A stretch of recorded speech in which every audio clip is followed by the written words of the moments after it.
عمودية.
السلام عليكم. تسرقون ونحن لا أقول. أنتم في دار الحق ونحن لسه في دار الباطل. بالشكل في الدنيا. اللهم ارحم موتانا يا رب العالمين.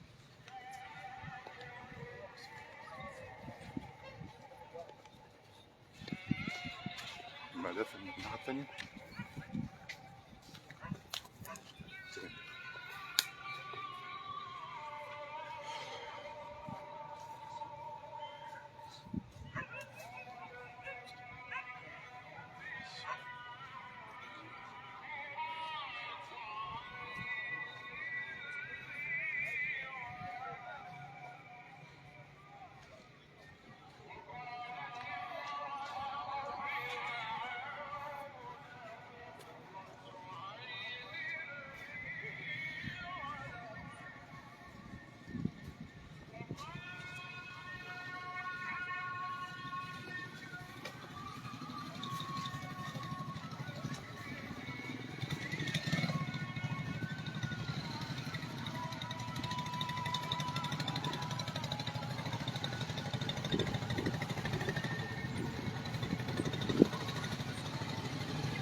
يا جد معلش.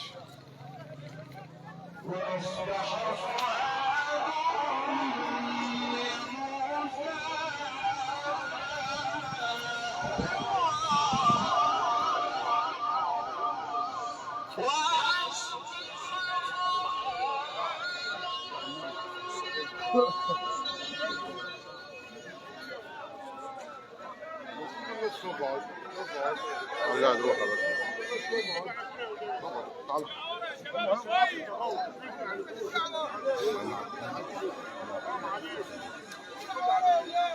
بسم الله الرحمن الرحيم.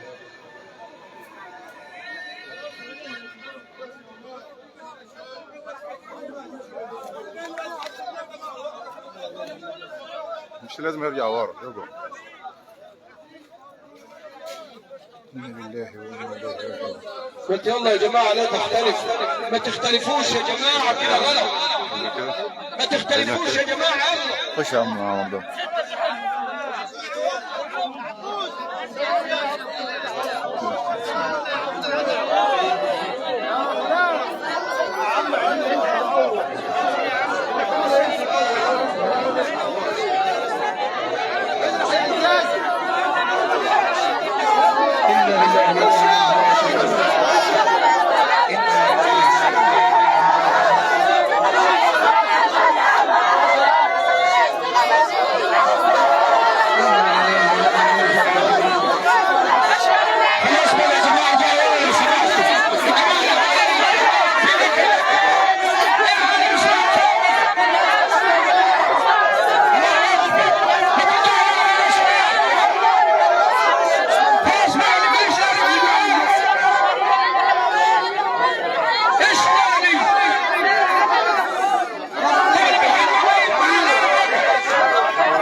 القناه دي يا جماعه ما يرضي ربنا والله، والله اللي انتم بتعملوه ما يرضي ربنا.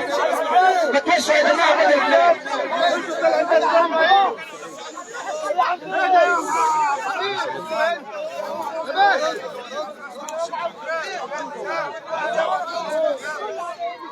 من احب الله جلس، من احب الله جلس.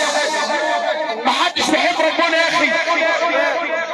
الله اكبر الله اكبر، انا لله وانا اليه راجعون يا والله العظيم كل هيبنا هموم.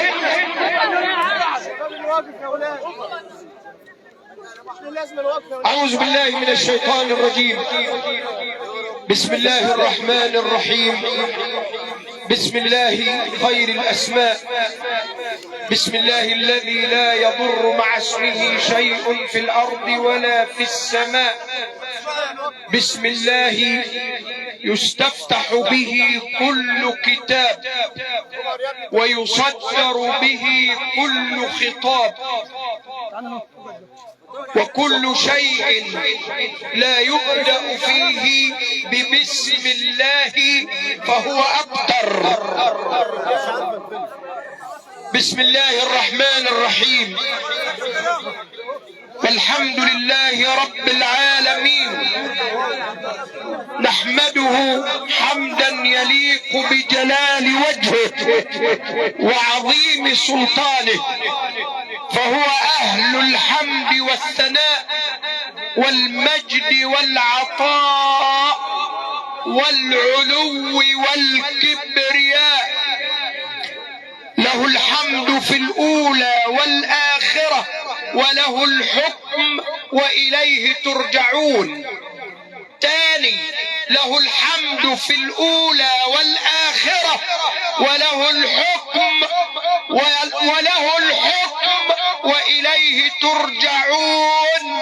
احنا بنخاطب القلوب دلوقتي، فاسمعوا وعوا. نشهد أن لا إله إلا الله أحدي الذات علي الصفات المتفرد عن غيره في الذات والأفعال والصفات، ليس كمثله شيء وهو السميع البصير.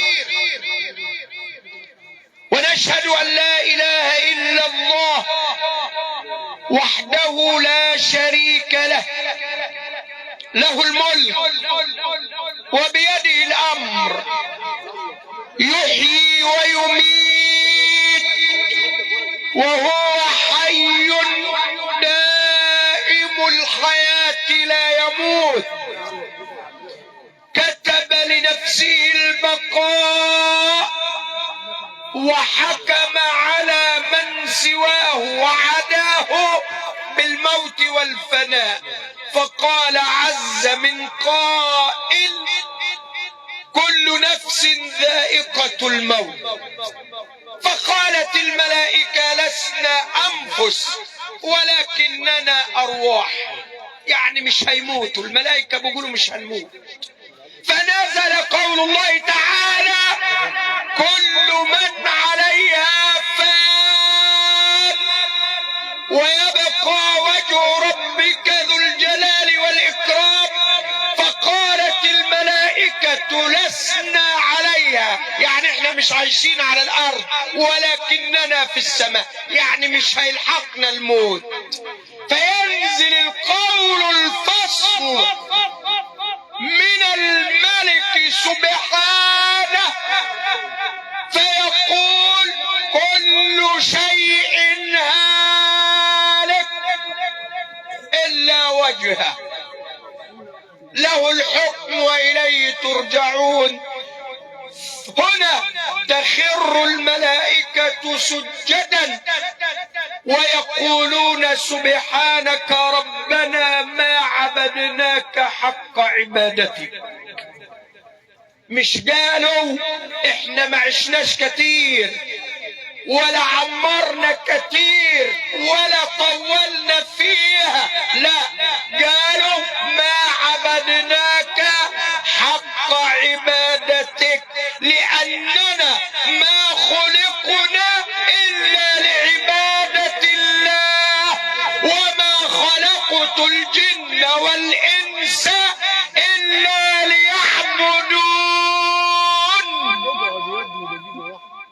ونشهد أن سيدنا وحبيبنا وطبيبنا وقائدنا وقدوتنا سيدنا محمد رسول الله، طب القلوب ولها الدواء سيدنا النبي، عافية الأبدان ولها الشفاء سيدنا النبي، صلوات الله وتسليماته وتحيات الله وبركاته عليك سيدي ونور قلبي ومهجة فؤادي يا رسول الله، وعلى آلك وأحبابك وأصحابك وأتباعك إلى يوم الدين. وبعد، أيها المشيعون، حد فينا يملك لنفسه ضرا ولا نفعا؟ حد فينا يملك لنفسه موتا ولا حياة ولا نشورا؟ حد فينا يملك لنفسه غنى ولا فقرا؟ حد فينا يملك لنفسه حزنا ولا فرحا؟ إنما كل ذلك بيد من؟ بإيد الله. ده ربنا سبحانه وتعالى كلم سيدنا النبي اللي زي ما قلنا في الجامع ربنا خلق الدنيا كلها علشان خاطره صلى الله عليه وسلم. قال له في سورة الأعراف: قل يا محمد، قل لا أملك لنفسي نفعا ولا ضرا. شوف ربنا سبحانه وتعالى اللي بيقول لسيدنا النبي: قل لا أملك لنفسي نفعا ولا ضرا. وبعدين ولو كنت، خلي بالك من كلام ربنا لسيدنا، ولو كنت أعلم الغيب، ولو كنت أعلم الغيب لاستكثرت من الخير وما مسني السوء. لو كل واحد فينا عارف لنفسه الضر أو النفع أو الموت أو الحياة هيتجنب الموضوع ده علشان مش يحصل. ولكن سيدنا النبي ما كانش يملك لنفسه شيء، لأن الأمر بيد من؟ بيد الله صاحب الأمر. ولو كنت أعلم الغيب لاستكثرت من الخير وما مسني السوء إن أنا إلا نذير وبشير. شوف ربنا يختم الآية بإيه، علشان الصفة دي مش بتظهر إلا في الأوقات دي: وما أنا إلا نذير وبشير لقوم إيه؟ يؤمنون. الإيمان ما بيظهرش إلا في المواقف دي وفي الظروف دي وفي الأحوال دي. نعم يا جماعة، المصيبة جلل والخطب كبير وعظيم، بس ربنا أعظم، مش كده ولا إيه؟ فعلا محمد أبو منصور ترك سريرا خاليا وثيابا خاويا وأصحاب خواليا، كان يحدثهم ويحدثون، وكم جالسهم وجالسوه، وكم سامرهم وسامروه، وكم أكلوا معه وأطعموه. نعم الفراق صعب، أصعب ما يشق على الإنسان الفراق، لدرجة إن إحنا ربطنا روحنا بالأرض وبالدنيا، مفكرين بارتباطنا بيها دي إن هي أحسن من اللي جاي. أنت عارف كده؟ أنت عارف إن الدنيا أحسن من اللي جاي؟ يا أخي ده ربنا قال لنا والآخرة خير وأبقى. قال سيدنا النبي صلى الله عليه وسلم والآخرة خير لك من الأولى. ما يمكن الراجل ده يمكن هيستقبل حياة أفضل، وإن شاء الله سيستقبل الأفضل، لأن إحنا الوطن بتاعنا الأصلي مش الأرض مش الدنيا. الوطن الأصلي بتاعنا اللي أبونا آدم طلع منه هو الجنة. أنت مش عارف كده؟ الوطن الأصلي بتاعك إيه؟ اللي أبوك آدم وأمك حواء أخرجوا منه وهو الجنة. هو ده الوطن الأصلي. فلربما خرج من دنيا كلها كبد وكلها تعب وكلها شقاء وتعب إلى دار ليس فيها إلا الراحة، ويكفيك الراحة من الهموم. ويمكن احنا قلنا الكلام ده امبارح. متى يشعر المسلم بالراحة؟ قيل عندما يضع أول قدم له في الجنة. يمكن القبر ده أول منازل الآخرة، يمكن يكون كده دار الراحة الأبدية. حد عارف؟ نعم الفراق صعب، ولكن ربنا أنعم علينا بنعمة النسيان. عشان كده أنا وإنت والثالث من سيدنا آدم ربنا سمانا إنسان ليه؟ لمن كثرة النسيان. ولولا النسيان لقطع الهم الإنسان تقطيعا. مش بيهزم البني آدم فينا إلا الهم، ما بيقدرش عليك إلا الغم، هو اللي بيقدر على البني آدم. يمكن انتقل ونسأل الله له زاد. أما النحيب والصراخ ده شيء بيتعذب بيه، والله شيء يعذب الميت بصراخ وبكاء أهله عليه.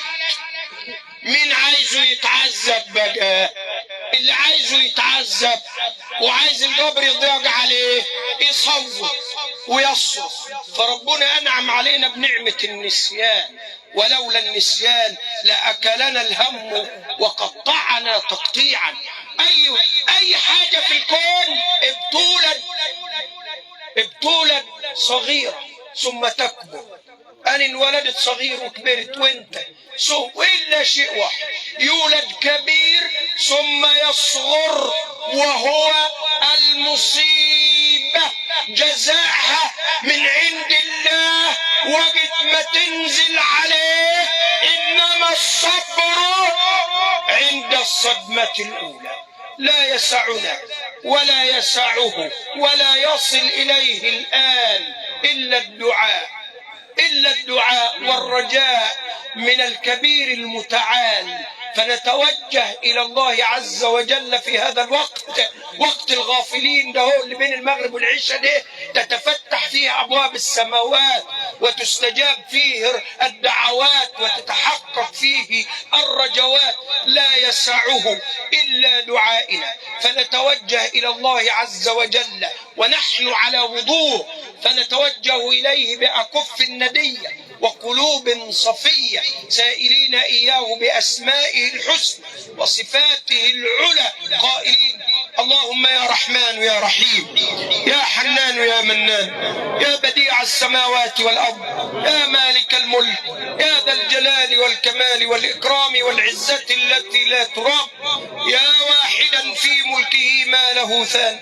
اللهم صل على سيدنا محمد وعلى آل سيدنا محمد كما صليت على إبراهيم وعلى آل إبراهيم، وبارك على سيدنا محمد وعلى آل سيدنا محمد كما باركت على إبراهيم وعلى آل إبراهيم في العالمين إنك حميد مجيد.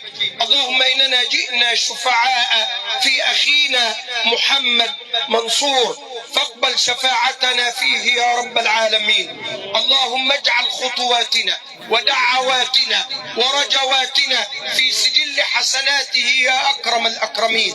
اللهم اغفر له، اللهم اغفر له، اللهم اغفر له، اللهم ارحمه، اللهم ارحمه، اللهم ارحمه، اللهم سامحه، اللهم سامحه، اللهم سامحه، اللهم جازه بالإحسان إحسانا وبالسيئات عفوا وغفرانا. اللهم يمن كتابه ويسر حسابه وألهمه جوابه، اللهم يمن كتابه ويسر حسابه وألهمه جوابه. اللهم باعد بينه وبين خطاياه كما باعدت بين المشرق والمغرب. اللهم نقيه من خطاياه كما ينقى الثوب الأبيض من الدنس. اللهم اغسله من خطاياه بالماء والثلج والبرد. اللهم إنه كان يشهد أن لا إله إلا الله وأن سيدنا محمد رسول الله. اللهم شفع فيه هذه الشهادة واجعلها أنيسة له في قبره، حجيجة له يوم العرض عليك بجودك وكرمك ورحمتك. اللهم وسع قبره مد بصره، اللهم افتح له في قبره بابا من الجنة. اللهم إن كان محسنا فزد في إحسانه، وإن كان مسيئا فتجاوز عن إساءته. اللهم أبدله دارا خيرا من داره، وأهلا خيرا من أهله، وزوجا خيرا من زوجته، وجيرانا خيرا من جيرانه، وخلانا خيرا من خلانه يا رب العالمين. يعني وأصحابه خيرا من أصحابه يا أكرم الأكرمين. ويا غياث المستغيثين برحمتك أغثه، إنك نعم المولى ونعم النصير. كما نسألك ربنا أن تغفر لصغيرنا وكبيرنا وذكرنا وأنسانا وشاهدنا وغائبنا. اغفر لآبائنا وأمهاتنا ومشايخنا ولكل من له حق عليه. اغفر لأصحاب هذه المقابر جميعا، هب مسيئهم إلى محسنهم، جاف الأرض عن جنوبهم، أكرم اللهم نزلهم وارفع درجاتهم في الجنة، إنك نعم المولى ونعم النصير وبالإجابة جدير. وأنتم معاشر الحاضرون شكر الله سعيكم وغفر ذنبكم، وقوموا على لا إله إلا الله محمد رسول الله، وإنا لله وإنا إليه راجعون. والعزاء باكر بالسراجق المقام أمام منزل العائلة، وإنا لله وإنا إليه راجعون.